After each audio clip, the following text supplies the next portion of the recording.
Eu quero comentar, gente, tá? Essa matéria, essa aqui é uma que saiu no UOL, mas outros portais também divulgaram uma entrevista, né, que o Roberto Campos deu para a CNN, tá? Eu peguei essa matéria aqui porque ela traz direto os principais pontos e a gente vai fazer a leitura para entender os absurdos, né, que o nosso querido Campos Neto disse. Então, olha só, o presidente do Banco Central, Roberto Campos Neto, atribuiu ao governo federal a culpa pelos juros altos no Brasil. Em entrevista à CNN Brasil, ele também afirmou que, se a dívida pública fosse menor, o custo do crédito seria mais barato para todo mundo, né? A primeira questão, gente, veja como essa gente é cínica e mentirosa, tá? A nossa dívida pública é baixa. Comparado com os outros países, ela é muito baixa, tá? Outra coisa, se a gente pegar só a dívida líquida, tá? Ela fica ainda visivelmente mais baixa, coisa de 50% do PIB. Então, essa afirmação que abre aqui já não é uma afirmação que se sustenta, tá? É uma afirmação mentirosa. Então vamos lá, o que disse Campos Neto, né?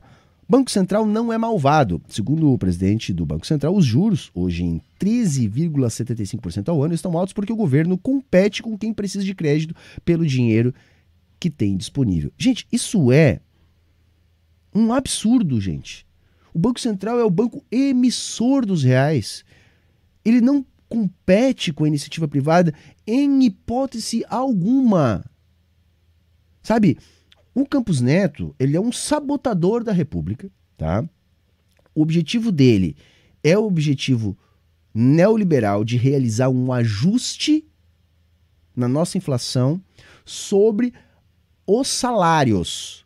O que ele fala em núcleo da inflação, gente, é o setor de serviços. Só que, gente, vamos pensar o seguinte, o setor de serviços, tá, pessoal, ele é o último a conseguir reajustar suas margens.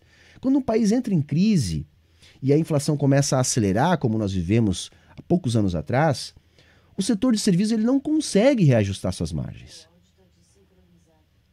Então, o que acaba acontecendo? Sobe um pouquinho o nível de atividade, depois de um longo período de retração da economia,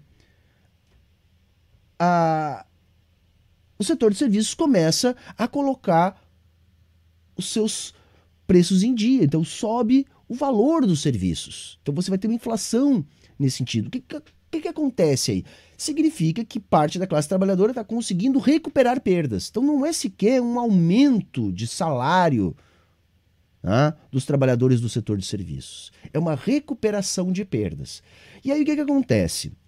Como nós não temos inflação de demanda, o que o Banco Central está tentando fazer? Ele está tentando reprimir o nível de atividade, tá? Para impedir essa recuperação do setor de serviços. Ou seja, ele quer achatar os salários para conseguir reduzir mais a inflação, que já está abaixo da expectativa de mercado, que já vem caindo nas últimas 3 parciais. Tá?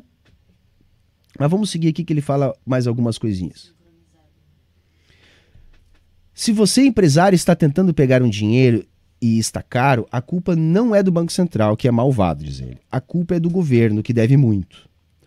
O grande culpado pelos juros estarem altos é que alguém competindo pelos mesmos recursos pagando mais. Isso é um absurdo, isso é uma bobagem tão grande, gente. Da onde que o Banco Central está competindo, tá? Da onde que o Banco Central está competindo com iniciativa privada, gente? É um absurdo uma fala dessa. O Campos Neto nunca foi macroeconomista. Ele sempre foi um economista ligado ao mercado. Tá? Então, o negócio dele é garantir os lucros do mercado. Porque nessa política de reduzir os salários, tem uma outra situação. Ele reduz o nível de atividade na economia e os capitalistas mais fracos, ou seja, os capitais menores, quebram, favorecendo os grandes capitalistas, que tomam mais espaço no mercado. Há uma maior concentração de riqueza e esse pessoal ainda aumenta o seu poder político. E aí ele vai falando aqui, risco justifica juros altos. Campos Neto ainda explicou que o risco de longo prazo é o responsável por manter a Selic alta. Hoje, acrescentou, a taxa real de juros no Brasil é de mais de 6%, a maior do mundo. Só que, gente, essas expectativas do mercado são majoritariamente pautadas pelas indicações do próprio Banco Central. O que eu estou querendo dizer? Se a expectativa de mercado é alta para o juro longo, é por causa que o juro curto está longo e o Banco Central vem adotando essa postura de enfrentamento. Porque o próprio mercado já precificou a queda dos juros para o segundo semestre. E ele segue. Quando a gente pensa que o governo faz uma emissão longa e paga uma taxa de juros real acima de 6%, isso não tem a ver com o Banco Central. Isso é uma percepção de longo prazo. E existe um risco que justifique a taxa de juros real de 6%. Qual o risco, gente? País com 350 bilhões em reservas, com 100% da dívida em moeda nacional. A única coisa que faz essas expectativas estarem onde estão é a própria posição do Banco Central. Tá? E olha só como aqui a coisa pega também. A importância do arcabouço fiscal. O presidente do Banco Central também voltou a elogiar o arcabouço fiscal e disse que mantém contato com o ministro da Fazenda. A convivência com Haddad é boa. Perceba que ele está fazendo um esforço grande no fiscal. Temos algumas conversas no momento e eu disse, olha, sem a ajuda do fiscal é muito difícil, não tem como reinventar a roda. Temos um relacionamento bom, a gente conversa com alguma frequência. É lógico que eles têm um relacionamento bom. O Haddad está entregando tudo, né? Absolutamente tudo. Mas vamos seguir aqui que já está acabando. O que está dizendo aqui, né? O contexto. O governo pressiona para que os juros caiam. Tá? Então as falas do Campos Neto vêm em meio à pressão do governo para que os juros baixem. O Banco Central, por sua vez, tem defendido que as projeções apontam para uma inflação alta, o que justifica o atual patamar da Selic. Isso também é mentira, tá? A inflação não está alta, ela está alta se comparada à meta. O problema é que foi colocada uma meta impraticável. É isso. Tá?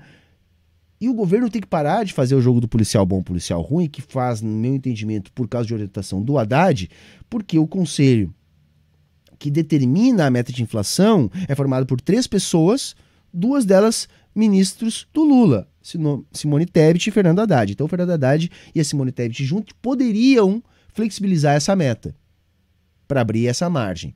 Mas é aquilo, o PT entrega tudo e não tem nada de volta. Ele optou por não fazer esse enfrentamento para ver se consegue fazer isso de outra forma que não está adiantando. Mesmo assim, o mercado aposta numa queda no segundo semestre, tá bom? Porque é lógico, gente, é insustentável, já está vendo muitos setores da economia, inclusive da burguesia, pressionando, porque isso vai acabar matando o resto da nossa economia. E aí tem um outro ponto, gente, tá? Aí, para os liberais, toda a inflação acaba sendo de demanda. Eles não admitem uma inflação de custos. Eles não conseguem perceber, por exemplo, que a inflação atual é de custos. Eles acreditam que houve um aumento da demanda no setor de serviços que está gerando essa inflação no preço dos salários. Só que essa inflação no preço dos salários do setor de serviços é um problema da inflação de custos. Porque o serviço, no caso, é impactado pela inflação que nós tivemos antes. Então houve um aumento do custo de vida do trabalhador que tem que ser repassado no custo do serviço, ou seja, no salário. Portanto, é uma inflação de custos. Mas é aquela coisa, a lógica da ortodoxia econômica é uma estupidez completa, é anticientífico. Não tem cabimento, eles criam os parâmetros que depois eles perseguem. E aí é aquilo, se tudo que você tem é um martelo, todos os problemas são obrigados a se parecer com um prego.